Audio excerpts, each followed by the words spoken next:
If you're a student taking the Masters of Ed program at the University of the People and you want to know what to expect for those last 2 classes for your capstone, keep on watching.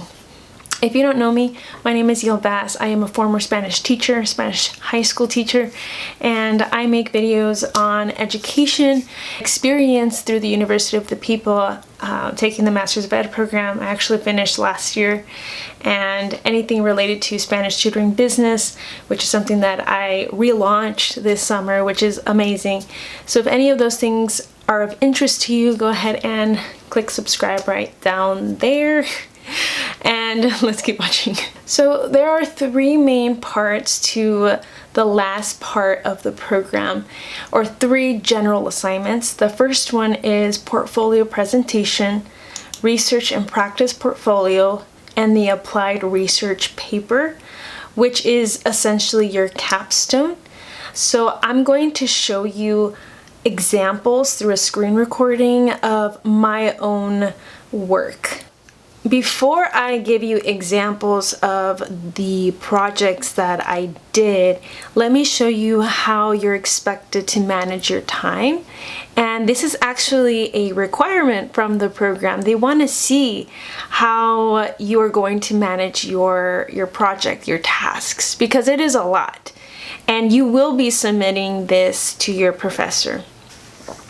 So I don't have the template per se, but I do have my own steps to each assignment. So this one says portfolio presentation.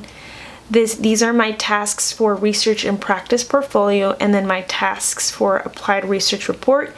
It has the date. You have your start date, your expected completion date.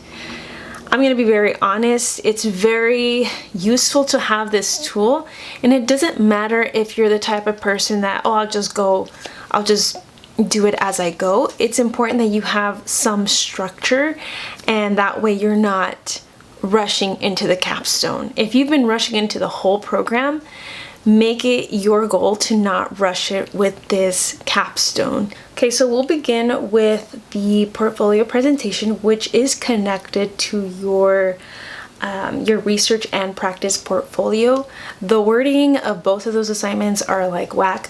I'm sorry, but that's just how it is. But the research and practice portfolio is essentially a collection of artifacts, sources that have helped you in your teaching career. And they separate it into different categories, so let me show you what this is. The main synthesis of my portfolio presentation was equity and education. That would be one of my tips, is to find a common theme between all of your artifacts.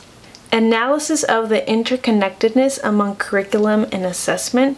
So a lot of the sources that I included had to do with curriculum and assessment, so I had to find the connections between both sources. Interconnectedness among self-evaluation and meritocracy. All of this relates to the sources. And as you can see, as annoying as it is, you have to cite images, so you can't just Google images, copy and paste. You actually have to cite the sources. Explanation of how the portfolio reflects your teaching philosophy. So how do all these sources reflect how you teach on a day-to-day basis? I highly suggest to avoid writing paragraphs on these Google Slides. How the artifacts capture a sense of you as a teacher and your understanding of teaching and the instructional process. I used the table to make it, a little bit different from the bullet points, just a different format. Challenges while creating the portfolio, synthesizing information, time management, a description of how you imagine using the portfolio in your work as a teacher.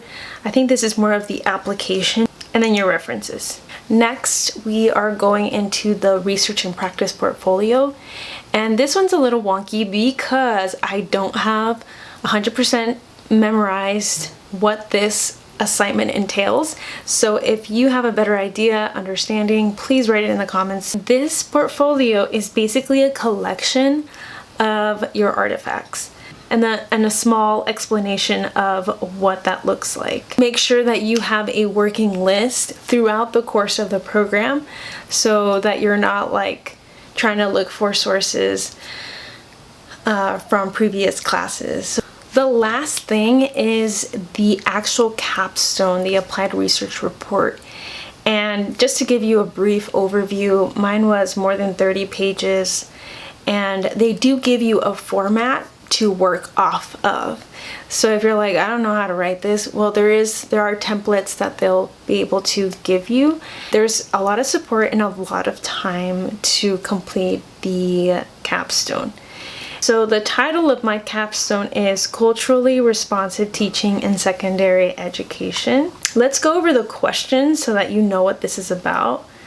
I created 2 questions, quantitative and qualitative. The first one, what are specific ways to improve CRT, which is culturally responsive teaching, and make it more practical for teachers to utilize? The second is, how do students and teachers currently perceive CRT, and how do they think CRT can be improved? So in general here, the main topic is CRT in secondary education, but these research questions help you narrow your research. So even having those 3 things, the main topic, quantitative and qualitative questions before you even enter the class is going to be helpful. This is what it looks like. University of the People, your professor, the table of contents, and all of this will be provided. Introduction, the purpose of the study, context, statement of the problem, why is it a problem, prior interventions, why the study is important, literature review, basically it's your understanding of the sources that you're going to be talking about, cultural consciousness, and I think it is a requirement to use tables or graphics for data collection.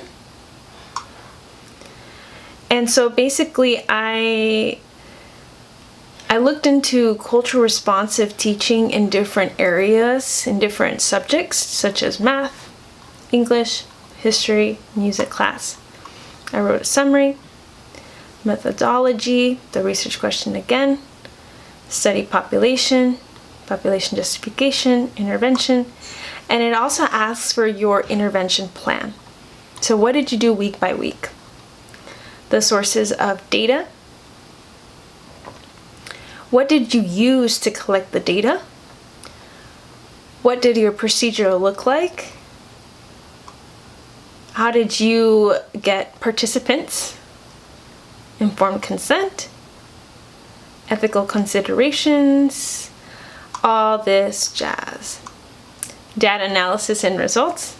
If you're getting bored, it's a really long process, but this is the real truth. Data analysis procedures. And right here, I screenshotted the questions that I asked during the data collection process. Why is it valid? Why is the data reliable? The results.